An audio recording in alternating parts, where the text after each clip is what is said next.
تعالوا تعالوا اعمل لكم اكله النهارده جامده والله. الشيف عصفور رجع لكم من جديد. اوبا شايف الحدفه ولا شايف الحدفه؟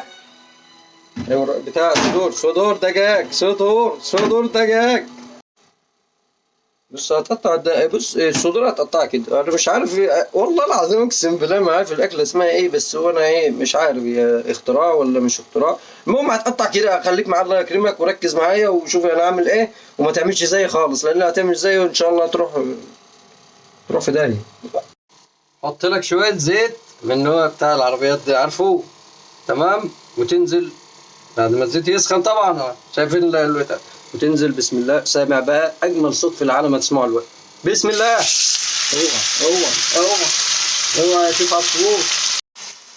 اعمل لك تشكيله بهارات وحطهم يعني الفراخ بتعمل كده افهم والله ما انت فاهم حاجه انا عارف، بس يلا واشتغل كده. الله ينور عليك يا رب. شايف المنظر؟ بص على ما الفراخ اتحمرت عملت انا ايه؟ حوالي 6 7 8 10 كيلو بصل على 2 فلفل توم تمام. بس شويه وتنزل بالبصل بتاعك والفلفل وتخربها. ينزل بالبصل اللي انت خرطته. بسم الله توكلنا على الله. هعمل لكم دلوقتي لوحه فنيه.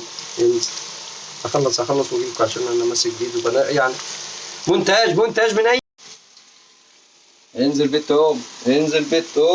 بسم الله. شايف اللوحه الفنيه؟ شايف؟ بعد التوم انزل بقى بشويه الفلفل بتوعك عشان تكمل ايه المنظر الفني الرائع. ايوه انت بتضحك على نفسك ولا بتضحك على الناس؟ كداب كدب الابل. بعدين بص هدي النار عليها والله اقسم بالله. لا انا معدي. تعال هدي النار وغطي. قول لها السلام عليكم وعليكم السلام. وانت فاهم لو انتش جعان اقعد هدي النار قوي. جعان اعلي النار قوي عشان تخرب وما تاكلش اصلا خالص. يلا بالهنا والشفا على قلبي يا جدعان. الحمد لله خلصت يا عيال. ايه رايك؟ بالله ايه رايك؟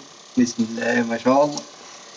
عصفور هيدلعكم وندوق ونقول بسم الله. وربي